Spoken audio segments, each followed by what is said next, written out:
ഓം ശ്രീ ഗുരുഭ്യോ നമ. ജ്യോതിർഗമ ചാനലിലേക്ക് ഏവർക്കും സ്വാഗതം. ഇന്ന് ഞാൻ ചർച്ച ചെയ്യുന്നത് 2026 ജൂൺ 2 വേഴഗ്രഹം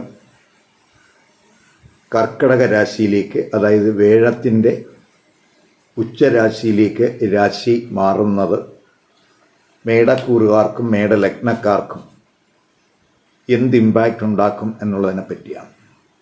അതായത് അശ്വതി, ഭരണി, കാർത്തിക നക്ഷത്രത്തിൻ്റെ ആദ്യപാദത്തിൽ പെടുന്നവർക്കും മേടലഗ്നം വന്നിട്ടുള്ളവർക്കും ഈ ഗുരുവിൻ്റെ വേഴഗ്രഹത്തിൻ്റെ രാശിമാറ്റം എന്ത് ഇമ്പാക്റ്റ് ഉണ്ടാക്കും നോക്കാം.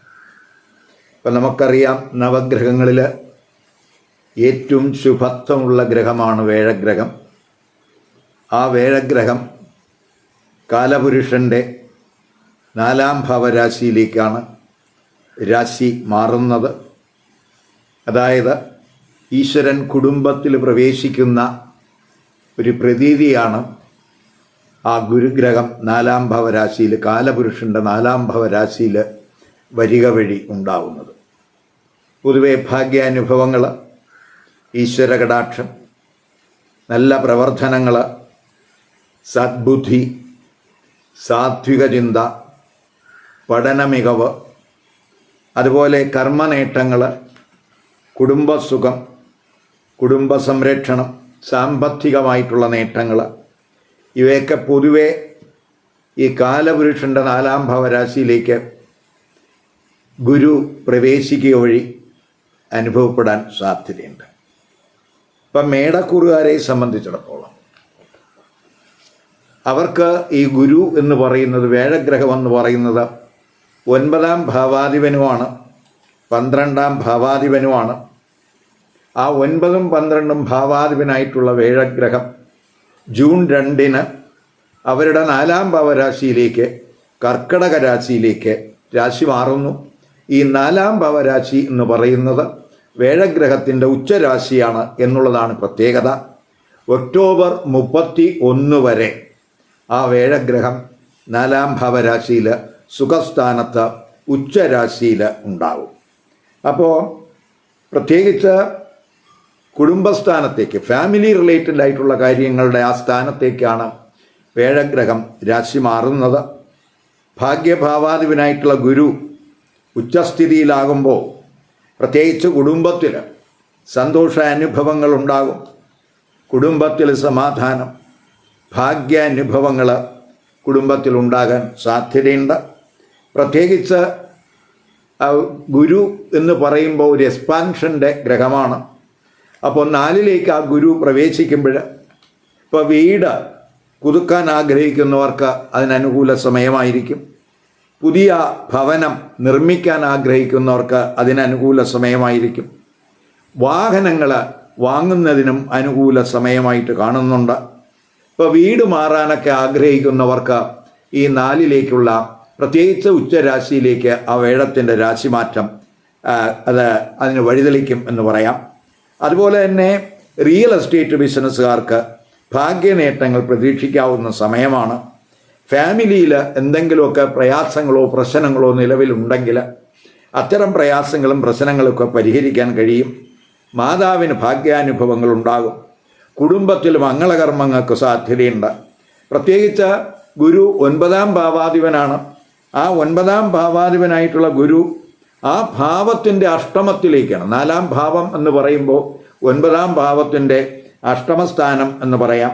അപ്പോൾ ആ 9-ാം ഭാവത്തിൻ്റെ അഷ്ടമത്തിൽ, ഉച്ചത്തിൽ ആ ഗുരു വരുമ്പോൾ പ്രത്യേകിച്ച് നമ്മൾ ഉപാസനാദി കാര്യങ്ങളിൽ വളരെ ഫോക്കസ് കൂടും. അതുപോലെ തന്നെ നമുക്ക് ഈ സ്ക്രിപ്റ്റേഴ്സ്, മതഗ്രന്ഥങ്ങൾ, പുണ്യഗ്രന്ഥങ്ങൾ, ഇവയിലൊക്കെ ആഴത്തിലുള്ള ഒരു അറിവ് സ്വായത്തമാക്കാൻ കഴിയും. അതുപോലെ തന്നെ നമ്മൾ ഗുരുക്കന്മാരുടെയൊക്കെ വചനങ്ങളിലൊക്കെ കൂടുതൽ ശ്രദ്ധ കൊടുക്കുന്ന സമയമായിരിക്കും.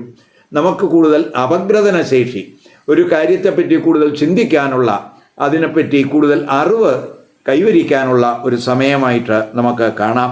അതുപോലെ തന്നെ വിദേശത്ത് വർക്ക് ചെയ്യുന്നവർക്ക് അത് അവിടെ ഗുണാനുഭവങ്ങൾ ഉണ്ടാകുന്ന സമയമാണ്. അവിടെ വസ്തുക്കളോ അല്ലെങ്കിൽ ഭവനമൊക്കെ വാങ്ങാൻ ആഗ്രഹിക്കുന്നവർക്ക്, വീട് വാങ്ങാനൊക്കെ ആഗ്രഹിക്കുന്നവർക്ക് വിദേശത്ത് അനുകൂല സമയമായിട്ട് കാണുന്നുണ്ട്. ഗുരു 12ാം ഭാവാധിപനും കൂടിയാണ് എന്നുള്ളത് കൊണ്ട് പ്രത്യേകിച്ച് ഫാമിലി റിലേറ്റഡ് ആയിട്ടുള്ള എക്സ്പെൻസ് കൂടാൻ സാധ്യതയുണ്ട്. അപ്പോൾ പ്രത്യേകിച്ച് ഈ ഇപ്പോൾ നമ്മൾ പുതിയ വീട് അല്ലെങ്കിൽ വീട്ടിൽ മോഡിഫിക്കേഷൻ അല്ലെങ്കിൽ പുതിയ വാഹനം അതുമായിട്ടൊക്കെ ബന്ധപ്പെട്ട ഫാമിലി റിലേറ്റഡ് ആയിട്ടുള്ള കാര്യങ്ങളിൽ അല്ലെങ്കിൽ വസ്തു വാങ്ങുന്നതുമായി ബന്ധപ്പെട്ടൊക്കെ ചിലപ്പോൾ ചിലവ് കൂടാൻ സാധ്യതയുള്ള സമയമാണ്. അതേസമയം നമ്മൾ ഇപ്പോൾ ഈ ഹൃദ്രോഗ സംബന്ധമായിട്ട് എന്തെങ്കിലുമൊക്കെ പ്രശ്നങ്ങൾ ഉള്ളവർ, അപ്പോൾ അവർക്കൊക്കെ അല്പം കെയർ കൊടുക്കണം. അവർക്ക് മെഡിക്കൽ എക്സ്പെൻസ് അതുപോലെയുള്ള കാര്യങ്ങൾക്കൊക്കെ ചിലവ് കൂടാൻ സാധ്യതയുണ്ട്. അതുപോലെ തന്നെ ഈ മാതാവിൻ്റെ ആരോഗ്യകാര്യത്തിലും അതുമായിട്ട് ബന്ധപ്പെട്ടൊക്കെ നമ്മൾ എക്സ്പെൻസ് കൂടാനൊക്കെ സാധ്യതയുള്ള സമയം കൂടെയാണ് 12ാം ഭാവാധിപൻ 4 നിൽക്കുക വഴി.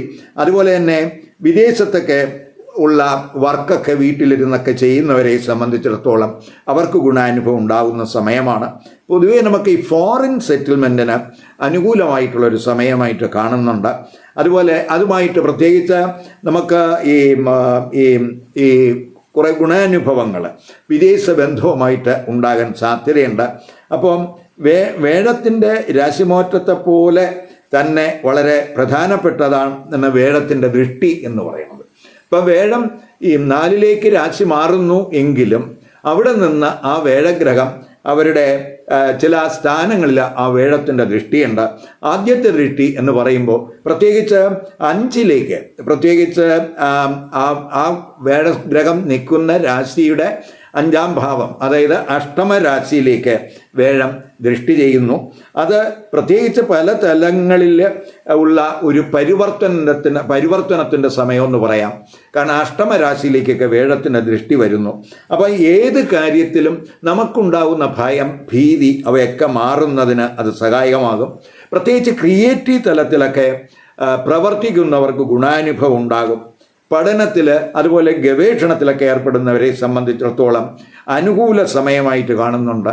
അപ്പോൾ നമുക്ക് ചിലപ്പോൾ ഈ ഹെൽത്ത് റിലേറ്റഡ് ആയിട്ടുള്ള വർക്ക് ചെയ്യുന്നവർ, അക്കൗണ്ടിങ് മേഖലയിൽ വർക്ക് ചെയ്യുന്നവർ, അതുപോലെ ഇൻഷുറൻസ്, ബാങ്കിങ്, ഇത്തരം മേഖലകളിൽ, അതുപോലെ എൻക്വയറി ഏജൻസിയിലൊക്കെ വർക്ക് ചെയ്യുന്നവർക്ക് ഒക്കെ തന്നെ ആ അഷ്ടമത്തിലെ ഗുരുവിൻ്റെ ദൃഷ്ടി വളരെ ഗുണം ചെയ്യും എന്ന് മനസ്സിലാക്കുക. അതുപോലെ തന്നെ അവർ ഏർപ്പെടുന്ന വിഷയങ്ങളിൽ അവർക്ക് കൂടുതൽ ആഴത്തിലുള്ള അറിവ് അവർക്ക് ഈ സമയത്ത് ഉണ്ടാകും. പ്രത്യേകിച്ച് പ്രണയബന്ധം വഴിയൊക്കെ ഒരു പരിവർത്തനമൊക്കെ ഈ സമയത്ത് ഉണ്ടാകാൻ സാധ്യതയുണ്ട്. അപ്രതീക്ഷിതമായിട്ടുള്ള നേട്ടങ്ങൾ ചിലപ്പോൾ ഇൻഹെറിറ്റൻസ് റിലേറ്റഡുമായിട്ട് നമുക്കുണ്ടായെന്ന് വരാം. അതുപോലെ നമുക്ക് ഇൻഹെറിറ്റൻസ് റിലേറ്റഡ് ആയിട്ട് എന്തെങ്കിലുമൊക്കെ ഇഷ്യൂസ് ഇപ്പോൾ നിലവിലുണ്ടെങ്കിൽ അത്തരം പ്രശ്നങ്ങൾ പരിഹരിക്കുന്നതിനും സാധ്യതയുണ്ട്. അതുപോലെ ലോവർ അബ്ഡമൻ റിലേറ്റഡ് ആയിട്ടുള്ള എന്തെങ്കിലുമൊക്കെ പ്രശ്നങ്ങൾ ഉള്ളവർക്ക് അതിൽ നിന്ന് സഡൻ റിക്കവറി ഉണ്ടാകുന്നതിനും ഈ അഷ്ടമത്തിലെ വേഴത്തിൻ്റെ ദൃഷ്ടി കൊണ്ട് കഴിയും. അതുപോലെ ജീവിത പങ്കാളിയുടെ മാതാപിതാക്കളുമായിട്ടുള്ള എന്തെങ്കിലും അഭിപ്രായ വ്യത്യാസങ്ങൾ അല്ലെങ്കിൽ പ്രശ്നങ്ങൾ നിലവിലുണ്ടെങ്കിൽ ആ പ്രശ്നങ്ങളൊക്കെ പരിഹരിക്കുന്നതിന് കഴിയും. പൊതുവെ നമുക്ക് ഹെൽത്ത് എക്സ്പെൻസ് ഒക്കെ കൂടാൻ സാധ്യതയുള്ള സമയമായിട്ട് കാണുക. ഗുരു അതിൻ്റെ 7ലേക്ക്, അതായത് കർമ്മസ്ഥാനത്തേക്ക് ദൃഷ്ടി ചെയ്യുന്നുണ്ട്. അപ്പോൾ സർവീശ്വരകാരകനായിട്ടുള്ള ഗുരു കർമ്മസ്ഥാനത്തൊക്കെ ദൃഷ്ടി ചെയ്യുമ്പോൾ പൊതുവെ ആ കർമ്മസ്ഥാനത്ത് ഗുരുവിൻ്റെ ദൃഷ്ടി നീചദൃഷ്ടിയാണ് എങ്കിലും തൊഴിൽപരമായിട്ട് പൊതുവെ ഉന്നതിയിൽ എത്തുന്നതിന് അത് സഹായമാകും. തൊഴിലിൽ പൊതുവെ ഈശ്വര കടാക്ഷമൊക്കെ ഉണ്ടാകുന്ന സമയമായിരിക്കും. പ്രൊഫഷണൽ തലത്തിൽ നമുക്ക് സ്റ്റാറ്റസൊക്കെ ഉയരും. അതുപോലെ തന്നെ നമുക്ക് ബിസിനസ്സിലും ഗുണാനുഭവങ്ങൾ ഉണ്ടാകുന്ന സമയമാണ്. പൊതുവേ നമുക്ക് സമാധാനം, സന്തോഷമൊക്കെ തൊഴിലിടത്ത് പ്രതീക്ഷിക്കാവുന്ന സമയമാണ്. അതുപോലെ തന്നെ ഈ 10ാം ഭാവം എന്ന് പറയുന്നത് യഥാർത്ഥത്തിൽ ധർമ്മ അർത്ഥഭാവമാണ്. അപ്പോൾ അർത്ഥഭാവമായതുകൊണ്ട് നമുക്ക് ഈ തൊഴിൽ വഴിയൊക്കെ സാമ്പത്തിക നേട്ടം ഉണ്ടാകാവുന്ന സമയമായിട്ടും കൂടെ കാണുന്നുണ്ട്. അതേസമയം ഈ 4 നിൽക്കുന്ന ഗുരു 12ാം ഭാവത്തിലേക്ക് ദൃഷ്ടി ചെയ്യുന്നു. അതായത് 4ാം ഭാവത്തിൻ്റെ 9ാം ഭാവരാശിയാണ് ഈ 12ാം ഭാവരാശി എന്ന് പറയുന്നത്. അപ്പോൾ ആ 4 നിൽക്കുന്ന ഗുരു അതിൻ്റെ 9ലേക്ക്, അതായത് 12ലേക്ക് ദൃഷ്ടി ചെയ്യുന്നു. അത് ഗുരു 12ാം ഭാവാധിപനും കൂടിയാണ്. അപ്പോൾ 12ാം ഭാവാധിപൻ 12ലേക്ക് ദൃഷ്ടി ചെയ്യുന്ന സമയമാണ്. എന്നുള്ളത് കൊണ്ട് ഈ 12 എന്ന് പറയുന്നത് പൊതുവേ നമുക്ക് ഒരു മുക്തിയുടെ സ്ഥാനമാണ്, മോക്ഷത്തിൻ്റെ സ്ഥാനമാണ്. അതുപോലെ നല്ല ഈ പുണ്യ പ്രവർത്തനങ്ങളുടെ സ്ഥാനമാണ്, സ്പിരിച്വാലിറ്റിയുടെ സ്ഥാനമാണ്, അതുപോലെ എക്സ്പെൻസിൻ്റെ സ്ഥാനവുമാണ്. അപ്പോൾ ആത്മീയ കാര്യങ്ങളിൽ നമുക്ക് ഫോക്കസ് കൂടാൻ സാധ്യതയുള്ള സമയമാണ്. ഏത് പ്രശ്നങ്ങളിൽ നിന്നും നമുക്ക് ഈ ആത്മീയ ചിന്ത വഴി അതിൽ ഫോക്കസ് കൊടുക്കുക വഴി നമുക്ക് മുക്തി ഉണ്ടാകും, അതിൽ നിന്ന് മോക്ഷമുണ്ടാകും. വിദേശത്ത് വർക്ക് ചെയ്യുന്നവർക്ക് നിലവിലെ പ്രശ്നങ്ങൾക്ക് സഡനായിട്ടുള്ളൊരു പരിഹാരം ഈ സമയത്ത് പ്രതീക്ഷിക്കാം. അതുപോലെ തന്നെ വിദേശത്ത് ഭാഗ്യനേട്ടങ്ങൾ ഉണ്ടാകുന്ന സമയവും കൂടെയാണ്.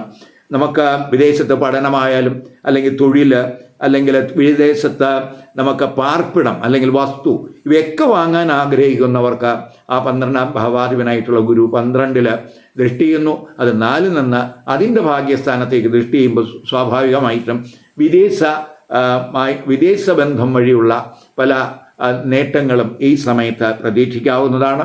ഇപ്പോൾ വിദേശ യാത്രകൾക്ക് പ്ലാൻ ചെയ്യുന്നവർ, അതുപോലെ തന്നെ ദൂരയാത്രകൾ, തീർത്ഥാടന കേന്ദ്രങ്ങളിലൊക്കെ യാത്ര ആഗ്രഹിക്കുന്നവർക്ക്, പ്ലാൻ ചെയ്യുന്നവർക്കൊക്കെ വളരെ അനുകൂല സമയമാണ്. ഗുരുക്കന്മാരെയൊക്കെ കണ്ടുമുട്ടുന്നതിനും ഗുരുകടാക്ഷമൊക്കെ ലഭിക്കുന്നതിനും സാധ്യതയുള്ള സമയമാണ്. അപ്പോൾ പൊതുവെ ഫാമിലി ലൈഫിലും അതുപോലെ പ്രൊഫഷണൽ ലൈഫിലും അതുപോലെ സ്പിരിച്വൽ ലൈഫിലും അതുപോലെ ഫോറിൻ റിലേഷൻ ആയിട്ടുള്ള കാര്യങ്ങളിലും ഒക്കെ തന്നെ ഗുണാനുഭവം ഈ ജൂൺ 2 മുതൽ വേഴഗ്രഹം കർക്കിടക രാശിയിൽ ഉച്ചരാശിയിലേക്ക് മാർഗ വഴി മേടക്കൂറുകാർക്കും മേടലഗ്നക്കാർക്കും ഉണ്ടാകും എന്ന് തന്നെ പറയാം. ഈ വീഡിയോ ഇഷ്ടപ്പെട്ടുവെങ്കിൽ ലൈക്ക് ചെയ്യുക, ഷെയർ ചെയ്യുക, അതുപോലെ സബ്സ്ക്രൈബ് ചെയ്യാത്തവർ സബ്സ്ക്രൈബ് ചെയ്ത് കാണുക. മറ്റൊരു പുതിയ വിഷയവുമായി അടുത്ത വീഡിയോയിൽ കാണാം. നമസ്കാരം.